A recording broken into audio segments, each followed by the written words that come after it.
Hey guys, Blue Line Fishing here, and we have the February edition of the Mystery Tackle Box Pro Box. Going to show you guys what's in it, what we got this month, and try and break it down for you. Starting off, as always, we have the flyer that they put in there, Dibble. It's got a lot of good information and it's really worth reading. Also has a breakdown of all the baits that are in there and their estimated retail value, their manufacturer's retail value on those. So, always have that in the box. First thing we've got is Smart Baits. It's a 4-inch goby. This is the first time I've seen these baits. I'm kind of excited to fish these actually. What's neat about them is, and different about them, is that this is a blood red and kind of a light blue. These change color with the water temperature. So this will actually go from, it says a blood red and blue to a chartreuse and pearl. So that's kind of neat. You guys get to get a look at that there. Obviously, you could throw it as a creature bait by itself, weedless on a jig head. I guess you could even use it as a jig trailer if you wanted to, but pretty neat. And I look forward to fishing those because that's kind of a neat concept there, I think. Next thing we've got here is Little John's. Looks like a 1/4 ounce. I'm assuming it's a 1/4 ounce by size. Lipless crankbait. I'll take it out of there so you can get a better look at it. I do throw a lot of lipless crankbaits. Throw them in a lot of weed mats and things like that. So this would be something I definitely get some use out of. It's kind of a foil finish on it and a goby head. Looks really good. It's a good looking bait. Said it's Japanese made. Looks like it's got some good hardware hooks, split rings, things like that. So have that in there this month. And as far as other hard baits go, looks like it's a J-Pop 90. Looks like almost like a Rebel Papa R, except it's a lot bigger and definitely a different design on it. I believe this is made by Jinko. Yeah, Jinko lures. I'll take it out there so you can get a better look at it too. Because it's kind of an interesting design on it, I think. So if you guys are familiar with the Papa R, definitely has that look to it. It's got the flared tassels on both hooks instead of just the rear hook. But you guys see that, how wide that mouth is? I'm sure it's going to throw a lot of water, but the unique thing is these slits that are right down here in the bottom of the lure. It's supposed to throw a lot of water. So we'll see.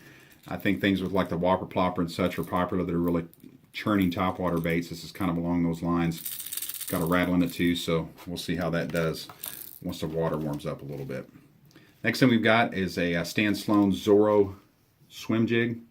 You can see it's got that kind of that angled, elevated head on it, and that raised high weed guard, so it definitely has that swim jig design. It's kind of in a sexy shag color with the white, light blue, and the chartreuse, so kind of cool too. I throw a lot of jigs, so I'll definitely get some use out of that. Next thing we have is power spinners. It's got a Carl Stash, which is the catch company, I believe, MTB's brand that they have.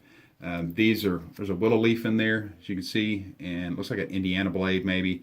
One smooth finish on the Indiana, hammered nickel on the willow leaf. You screw these in the back of any stick baits like a Senko, trick stick, what have you, and adds a little flash, actually a little bit of weight too. So I throw a lot of stick baits. I'll definitely get some use out of that. And as far as stick baits go, here's net bait. Not really a stick bait. It looks like it's more of a finesse worm type deal. And these are kind of unique, whereas it's going to be really tough to see here, but they have 3 sides to them. I know you can't really probably see it there, but these baits have 3 sides. Very thin bill, looks almost like a hand pour, or feels like a hand pour, I should say. So get some use out of those as well. And to go along with that, there are some Wacky Rig hooks on there, 2/0, and also by Stickies, which is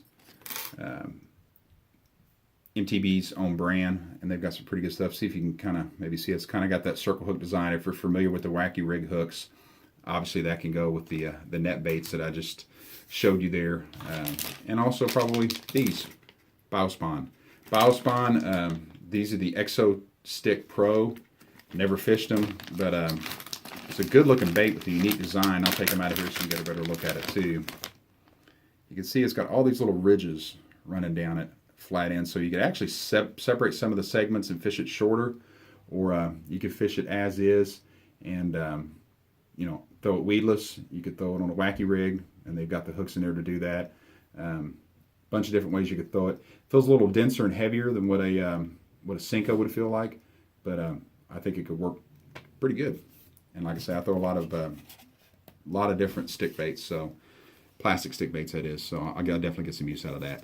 Last thing in there is a Biospon sticker. So if you guys are into stickers, putting them on your boat, on your gear, your truck, whatever, there's another sticker for you. So that is it for the MTB Pro Box for February 2018. Hope you guys liked it. Give me a like and a subscribe if you did.